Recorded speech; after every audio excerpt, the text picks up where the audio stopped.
มันนี่มาในลุกนุ่งสิน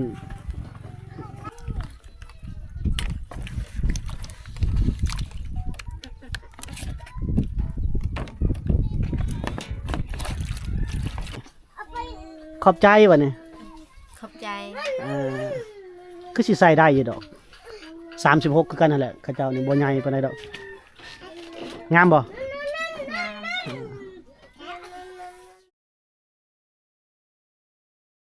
หมดบ่สุมอ้ายนั่งกัน2คนนี่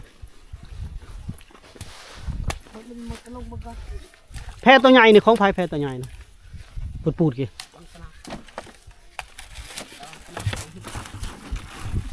ทางใดไปเนาะจอยบนาเทะมันนั่งคักแล้วบ่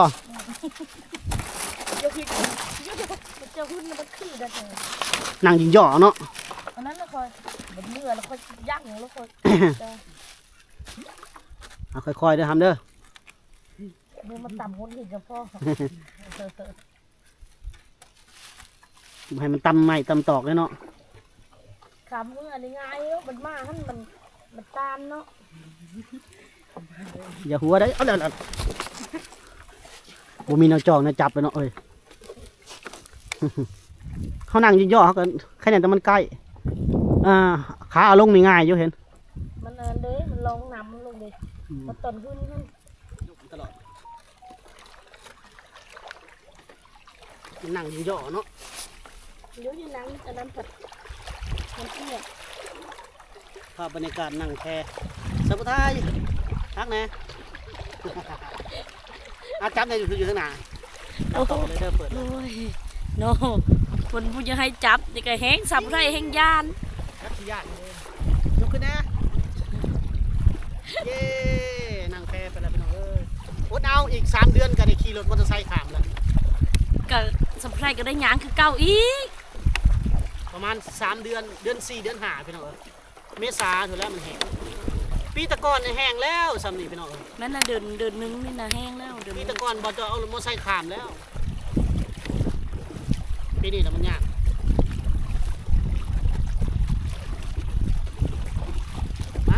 เห็นแล้วก็ลายตาแล้วดีเลย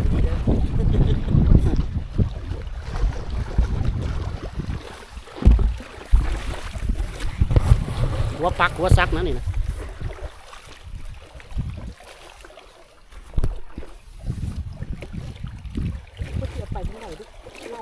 ดึงขึ้นเทิงแล้วบัดนี้ได้สาวไทยเลยดึงค่อยหลังเสียวตลอดนั่งแพขามมาได้เนาะค่อยๆเด้อทำเด้อจะจ้องไว้เด้อจะนำมันตำตะพังจะนำตีลังกาได้ง่ายหลังเด้อค่อยๆเด้อทำเด้อจ้าแห้งๆบอกค่อยๆไปว่าแล้วตกน้ำนี่แหละมั้ยคอยก็ให้คอยลง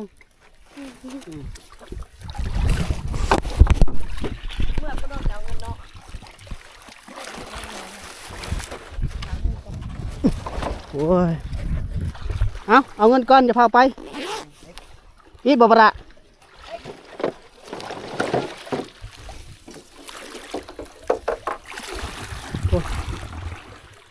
เมื่อยเติบเนาะเมื่อยนั่งเมื่อยคือว่าเขาหนังวิดีโอเลยปะขึ้นนี่เลยเหรอเขาจะไปแว่น้องได้ก่อนขึ้นนี่แหละน้องเนื้อก่อนบ่กะเอิญมานำคันเขาละแล้วไม่ติดต่ำมาให้หนูโอ้ยหยังหยังเพื่อนนี่ก็จะแห้งแล้วเปียกสาวไทยกันเฮามาเดือดุนี่ให้เขาเฮ็ดแพร่ให้เฮาไปยังของเฮาส่วนโตเลยไปได้เจ้าว่าบ่ก็ดึงค่อยฮะไผดึงก็ได้ให้พอน้องเนื้อเฮ็ดแพร่ให้เอาเงินให้เพิ่นไปสิแห้งบ่แห้งง่ายดอกเขาบ่แม่นเดือน4 เดือน 5เมษาเฮ็ดแพร่ใหญ่ๆเฮาสะดวกสบายเฮาลองคิดไต่ตองเบิ่งเพื่ออยากเอาขามมือขามแต่ว่าเพื่ออยากใส่ก็ใส่แต่หอดยำเข้ามาเลยให้เขามาบรรทุกเข้าไปขามไปขามมานะ เขาคิดว่า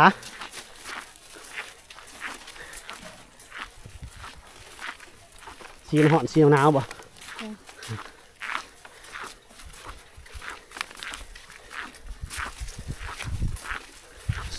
เสียงดวงมากเลยพี่น้องเอ้ยบ่ฮู้ว่าอันน้องเพิ่นอยู่เฮือนหรือบ่เพราะบ่มีช่องการติดต่อกันเด้ลืมแล้วป้าจอยว่าสิซื้อบัตรตึงเพิ่นให้บ่ฮู้ว่าน้องอยู่มาบ่เห็นกับมืออื่นอีกขนาดแบบนี้นะพี่น้องคือสิอยู่ดอก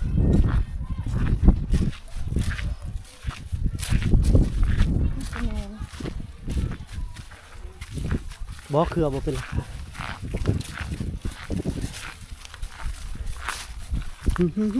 หอดแล้วอยู่บ่อยู่พี่น้องอยู่นางเอกอยู่มื้อนี้ไปอยู่ห่มกันไป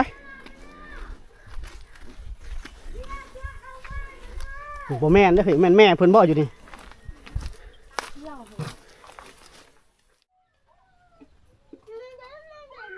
นี่น้องเนื้อสบายดี FC นั่นล่ะน้องเนื้อ สบายดี มื้อนี้มาหาแบบบ่ได้นัดหมายแล้วก็บ่ได้บอกไผ บอกหมายถึงอ้ายนี่ว่าบ่บอกไผโอ้งามเนาะมื้อนี้เนาะสวยสาวแต่งตัวแบบบ้านๆเลยพี่น้องสาวงามบ้านป่าพี่น้องน้องเนื้อมื้อนี้คืออยู่เฮือนบ่ได้ไปหาเครือบ่ บอล เป็นไงคือบ่ได้ไป มันเป็นยังไงบ่ไป อ๋อพักผ่อนบ่ เดี๋ยว โลเท่าไรอะไรเดือนนี้คือนะ บ่ มือวานนี่ไปบ่ บ่ไป จักมือแล้วบ่ได้ไป 2-3 มื้อ โอ้เป็นหยังคือบ่ไปพักผ่อนบ่หรือว่าหยังนะ มื้อไงก็บ่ไป เมื่อยบ่ไปเนาะ อ้ายก็มาบ่ได้นัดเจ้าเลยได้อ้ายก็ลองเบิ่งเจ้าสิอยู่บ่มื้อนี้ลองเบิ่งอยู่ปรากฏว่าอยู่พี่น้องเปลี่ยนจากสร้อยคอในสาวไทยเปลี่ยนจากสร้อยคอนี่เป็นสร้อยๆน้อยๆเนาะจะบ่มีมงตีเลยได้นี่สร้อยน้อยๆใส่คอเงินนะFC เฮาบ่ซื้อให้น้องบ่เนาะนี่ใส่คอเงินเป็นขี้น้อยๆขี้หัวใจบ่ขี้ดอกไม้ผมเดี๋ยวนี้ราคาเท่าใด ประมาณ300,000ปลาย400,000อีกดำ ประมาณ500-600 บาทเนาะใส่คอเงินนะพี่น้องน่าจะงามเข้ากับเราเลยแม่ไปบ่พี่แนมอ้ายพี่เวลาเว้านำกันแนมอ้ายอย่าแนมทางอื่นนะบ่เฮ็ดคือน้องไม้เด้เฮ็ดแนมไปทางอื่นเนาะ แนมหาไอ้จอยเพิ่นแนมกล้องอ้ายนี่แนมจอน้อยๆนี่แม่ไปเนาะ เดี๋ยว พ่อเด้ พอไป พ่อก็ไปแต่น้องเนื้ออยู่เนาะถือว่าเฮาโชคดีแล้วก็คือมาหาน้องเพิ่นแบบบ่ได้นัดหมายแต่ว่าบังเอิญมีความโชคดีถ้าบ่เห็นมื้อนี้มื้ออื่นอ้ายก็ยังสิมาอีกเนาะแต่ว่าโชคดีพี่น้องได้เห็นได้พบกับสาวงามบ้านป่าคือเก่าพบกับน้องเนื้อเนาะบ้านเพิ่นก็ไกลพี่น้องเส้นทางที่บ่จอยมาก็เบิ่งในคลิปพุ่นล่ะพี่น้องมื้อนี้สิจัดไลฟ์พี่ให้พี่น้องอีกดอกก่อนสิอยู่ลิ้นปีใหม่เนาะอยู่เข้าดาวจะบ่ได้มาอีกแล้วกินข้าวแล้วบ่มื้อนี้ กินเลย ได้ยังกินกับหยัง กินกับตำมะขุ่น ตำมะฮุ่งเอื้อยเจ้าหิวข้าวแล้วจะหน่อยเอื้อยเจ้าสิให้ตำกระปุ้นมื้อนี้เนาะ สิตำเอง เป็นหมู่เอื้อยเจ้า จะได้เนาะเพราะว่ามันบ่แซ่บบ่ฮู้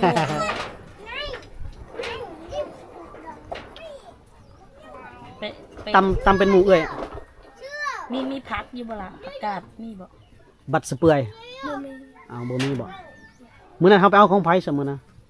ของไผก็หมดแล้ว หมดแล้วบ่ เด้อ เป็นหยังเนาะมันกินหมดแล้วเนาะ กินหมดบ่ได้เพิ่นบ่ได้ว่าน วอนอยู่บ่มื้อนี้นังวอนอยู่บ่ อยู่ อยู่เนาะ เดี๋ยวไปนำเนาะ จะได้เฮานี่ของตอนเล็กๆน้อยๆอ้าวล่ะ ก็สิผู้ดีอยู่ คือเบิ่ง ผู้ดีบ่ มักบ่ มา อันนี้เห็นบ่พากันมีรองเท้าอะซื้อรองเท้ามาให้เกิบมาเลยพี่น้องน้องวอนก็คู่หนึงน้องเนื้อคู่หนึงแล้วก็น้องอ่าน้องปีบ่ ปาลี ปลีบ่ไอ้ผู้อยู่พุ่นน่ะ โดย ให้คู่หนึงสำนี้ละอายกะ พอได้มีของฝากมาให้อ่าเจ้าใส่เบอร์หยังสิใส่รองเท้าเกิบเบอร์หยังฮู้บ่ 39 ฮะ39อันนี้น่าจะ36 36ผู้ดี พอดี ปาลี อืม เราซื้อเฟอร์วินเดอร์ตัวนั้น ไปซื้อสินใหม่บ่ โดย โอ้งามพี่น้องไปรู้ไปลอยอยู่เนาะเป็นตะแพงเลยเราก็วันนี้อยู่เฮือนมืดมือเนาะเดี๋ยวสิหาคอนเทนต์กับน้องๆเพิ่นพักกับบ่มีให้ได้จังอันนั้นน้องวอนมีบ่พัก รางวัลก็บ่มี บ่มีบ่เอFC ว่าคือน้องใจบ่จอยว่าทรงนี่น้องสีดาเด้อสไตล์น้องสีดาเลย แบบนี้สไตล์กันเว้ากันยังก็แต่ว่าน้องสีดาจะบ่มีหางเสียงว่าอันนี้จะมีหางเสียงแน่ บ่เป็นภาษาลาวกับเบ้าอันนั้น แต่ว่าบ่จอยว่าคือน้องสีดาสไตล์นะบุคลิกนะหุบห่างมันยังคือน้องสีดาหมดรู้จักอยู่บ่น้องสีดา บ่รู้จัก บ่จักเนาะอยู่คนละบ่อนกันปะสาวผู้ไทยหิวข้าวแล้วน้องวอนบ่มีเนาะผักกาดเนาะ บ่มี บ่มีเฮาสิกินกับหยังเฮาตำกระปุ่นนี่ตำกระปุ่นใส่กระปุ่นนะเฮ้ยเฮาสิกินกับหยัง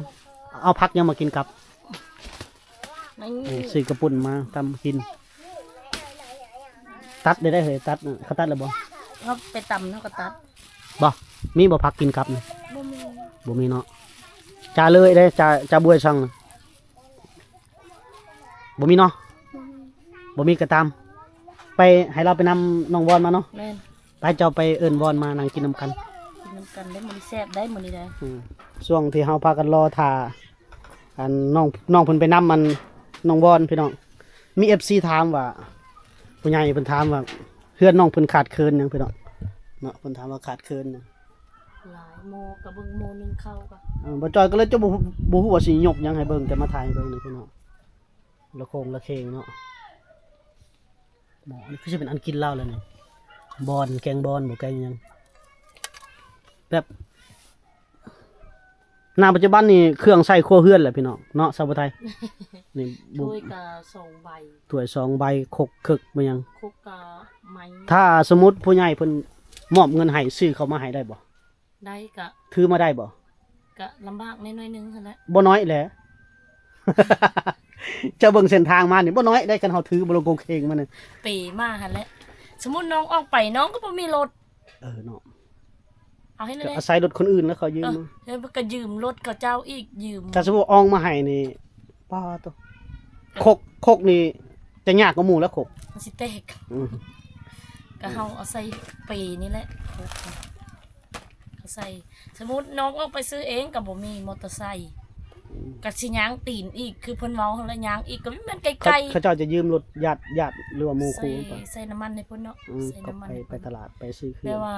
บ่ได้มีหยังเลยคื บ่ อแบ มี บ หยังเลยนี่นับตั้งแต่ประห่มเลยนะพี่น้องประห่มเครื่องนุ่งบ่ได้มีเครื่องทำเครื่องนุ่งน้องบ่มีแล้ววะนี่เด้ตามเฮ็ดนี่แหละอันนี้คือสิเป็นเสือบ่จอยให้ตัวนี้นุ่งแล้ว เพิ่นก็ได้เงินผู้ใหญ่แล้วเพิ่นก็ไปซื้อสิ้นผืนนึงเนาะ สินเพิ่นหนึง แล้วก็ซื้อตัวนึง เสื้อตัวหนึ่ง เพิ่นนุ่ง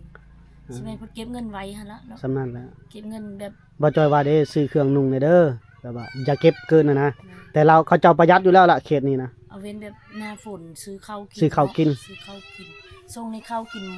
ยังพอได้กิน 3 เดือนเขาให้เขาเจ้าจะกินได้บางคนนี่3บางคนนี่2บางคนนี่4-5 เดือนบางคน ยามบัดนอนกลางคืนนี่คือสิหนาวเนาะขนาดเฮือนเฮาเฮือนก่อเฮือนน่ะก็ยังหนาวห้องเพิ่นนี่เต็กละผ้าห่มก็บ่มีอีกเนาะแม่นมุ้งก็บ่ได้มีบ่นี่ บ่รุ่นนี้บ่ใส่มุ้งนะรุ่นนี้ น้องเพิ่นไปนอนเฮือนพี่น้อง นอนเฮือนหมู่ก็บ่มีมุ้งบ่มีผ้าห่ม อันนี้จักสินอนได้นอนก็นอนนำพ่อแม่ก็บ่หมดอีก บ่หมดดอกอันนี้ก็พ่อแม่น้องเด้หมู่นี่ก็หมดแล้วนี่ แบบว่านอนนี่ได้มีผ้าเสื้อผ้าหยังได้นอนแบบร้อนๆเลยนอนแบบไม่มีหยังเลยนะหมอนคือสิมีเด้เนาะ อ๋อ ก็เจ้าก็สิมีได้หมอนกันเนาะ นี่แหละพี่น้องสภาพความเป็นอยู่ของน้องเพิ่นถ้าผู้ใหญ่ใจะบุญรับชมเนาะก็ ต่อไปก็คือสิแม่นเครื่องใช้ครัวเรือนประมาณนั้นแหละพี่น้องส่วนแบบว่าข้าวสารบ่ยังโอ้ยอมเลยตัวนั้นคันว่าให้ซื้อข้าวสารก็สินำเงินมามอบเราเอง ให้เราไปซื้อ ให้เราไปซื้อให้เขาหาวิธีเอามาเองเฮานี่ยอมแล้ว ย่อม ขนาดแค่รถจักร2คนนี่ก็พอแห้งแล้วเนาะพี่น้องเนาะ ก็สมมุติเอาเงินมาให้เราไปซื้อเครื่องกัน ไปถ้าสมมุติว่าเฮามอบว่าอันเจ้าไปซื้อนี่เด้อเขาก็ไปบอกเขาฟังความคนตรงนี้เขาก็เชื่อมันในตัวเฮาอยู่ มาแล้วบ่ เกิดใหม่นะลองซบเบิ่งเด้อพอดีบ่โอ้ยมอบแมปเลยสวยพอดีงามมาเข้ามาบัดนี้ใส่วอนมาแล้ว มาแล้ว มาจะเข้ามาก่อนเฮ็ดได้เลยเฮาสิ เอาโคกมา ไปเจ้ากับเขาน้องเข้าไปอยู่นํกันเลยเพราะว่าสาวผู้ไทย บ่น้องเพิ่นเฮ็ดกินบ่เป็นนี่ สาวผู้ไทยจะหิวแล้วของมัน เฮาสิโซฝีมือให้เอามาเลย กระโตะ น้ำปลาก ระโตกระเตียวโอ้ยากโอ้พุ่นเอาไปล้างก่อนได้ไปล้างบ่เอาเลี้ยวบ่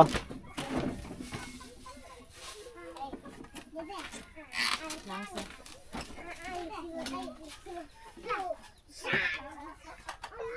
เบิดเท่านี้บ่ถ้วยเจ้าบ่ล่ะหมดเท่านี้เนาะ ใบ 3 ใบ คกเดี๋ยวจะตำมังเพชรถาบ่ได้ซื้อมังเพชรมาบ่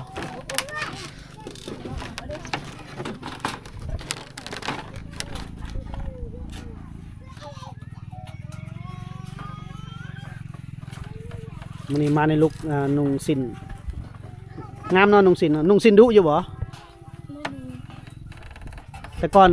นุ่งสินนี่ไปใช้นุ่งสินแต่ละเทื่อนี่ไปบุญบ่ไปดองบ่นุ่งสินนี่ น้องเส้น เราบ่เข้าใจภาษาเฮาเว้าเด้อพี่น้องอ้ายว่าเจ้านุ่งสินแต่ละเทื่อนี่เจ้าสินุ่งไปไส บ่ไปใส่อยู่ อ๋อ เนี่ย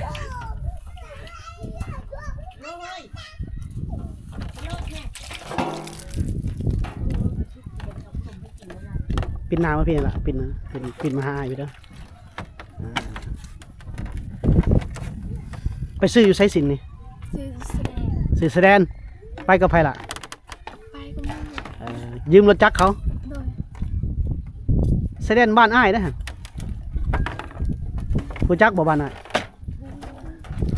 ฮู้บ่อ้ายฮู้ว่าอ้ายอยู่หั่น บ้านแสดงจ้ะ เออ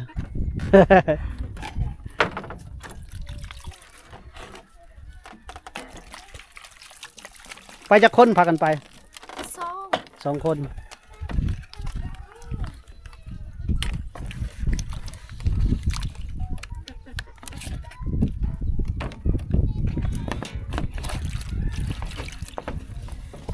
มุมนี้น้องเป็นแห่งสวยเพื่อน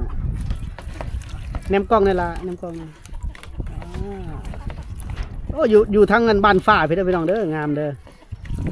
มุมจากมุมโทรศัพท์จะงามกว่าสวยแบบผู้สาวบ้านๆพี่น้อง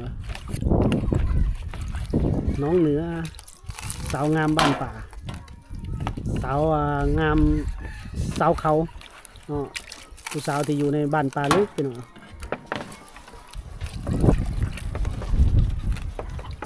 สวยแบบธรรมชาติเลย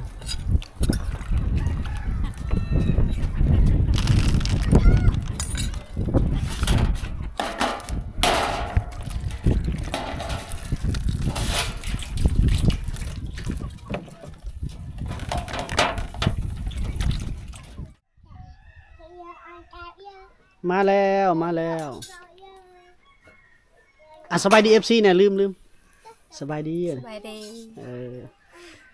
น้องวอนคนงามน้องวอนนี่กินข้าวแล้วมื้อนี้กินแล้วยังบ่ได้กินติยังเนาะว่าด้วยว่ายังมื้อนี้ เพิ่นเว้าลาวบ่เก่งแต่เฮาสิพยายามให้เพิ่นเว้าให้ได้มื้อนี้พี่น้องFC เพิ่นว่าเสียดายแต่เว้าลาวบ่ได้เนาะยิ้มได้ยิ้มนะยิ้มเฮ็ดหน้าเศร้าๆบ่ได้เด้คือคนอกหักนี่บ่ได้เด้บ่ได้อกหักติเนาะบ่ได้อกหักเนาะ อกหักแต่หักอกเนาะ น้อยกะ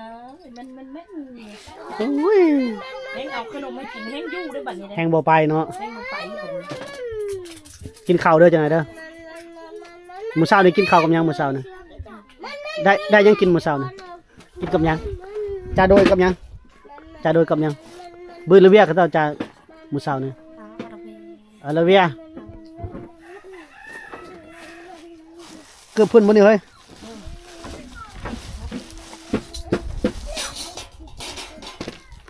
นี่อายสิเกือบให้ขอบใจวะนี่ ขอบใจ คือสิใส่ได้อยู่ดอก36คือกันนั่นแหละเขาเจ้านี่บ่ใหญ่ปานใดดอกงามบ่ งาม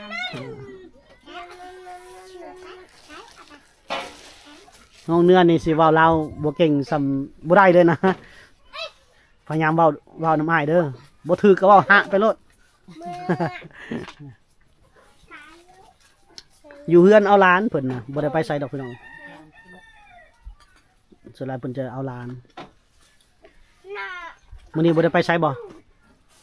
ได้ไปไสบ่มื้อนี้บ่ ตะบุญไปช่วยจ้าบ่ แต่ว่า เก็บบัตรเด้ซอยบัตรเด้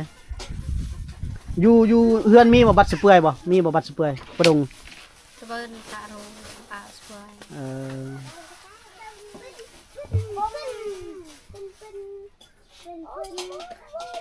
สื่อสารกันค่อนข้างจะยากเลยนึงพี่น้องกะยามัน นี่แหละสาวไทยตัดตัวนี้ให้นะเดี๋ยวให้น้องเพิ่นลองได้บ่ตัดตัวนี้ได้แล้วน้อง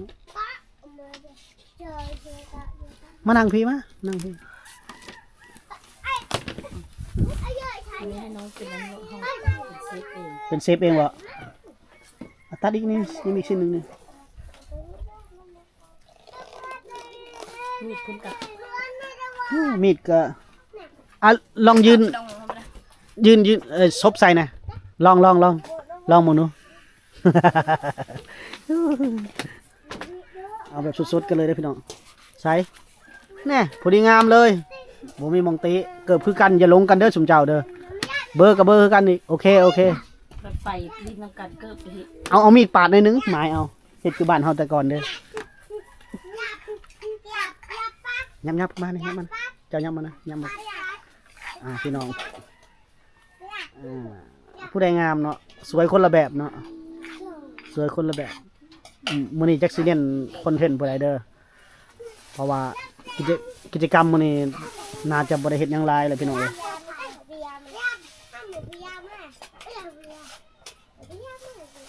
ผู้ใดตำกับเขามื้อนี้ตำแล้วบ่เขาตอกโดยนำบ่ ตำ ก็ตำตอนเช้าเด้เดี๋ยวสิให้ตำตอนแรงให้พี่น้องเบิ่งก่อนแล้วสิให้น้องเนื้อตำตอนแรงมื้อนี้อากาศบ่ร้อนตำได้อยู่ดอกเนาะ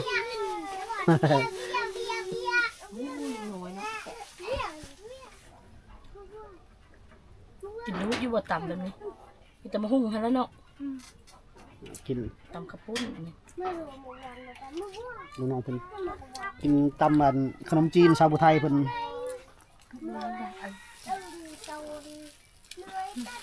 เดี๋ยวนะ อยากให้เอิ้น FC กินจะมากินเลยน้องเนื้อเอิ้น FC มากินข้าวนำนะมาเด้อกินข้าวน้ำน้อง กินข้าวมาเด้อ มาเด้อกินข้าวน้ำน้องเนื้อบัดนี้ มาเด้อกินข้าวน้องเนื้อ มีปักกลับเลย น้องบอนได้เอิ้นได้บ่มาเด้อกินข้าวบัดนี้ เด้อกินข้าว ทางบัดนี้หัวกันอีก หัวไก่ได้บัดนี้เลย อย่าสิหัวกันนะมาพี่น้องสาวบุไทยลงมือเองสาวบุไทยหิวข้าวแล้ว กินข้าวตะวันนี่ไปดองมาแล้วก็กินข้าวบ่ได้ ตำบลเริ่มเฮา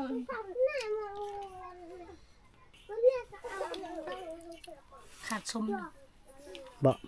บ่ยังเขาน้องมากินส้ม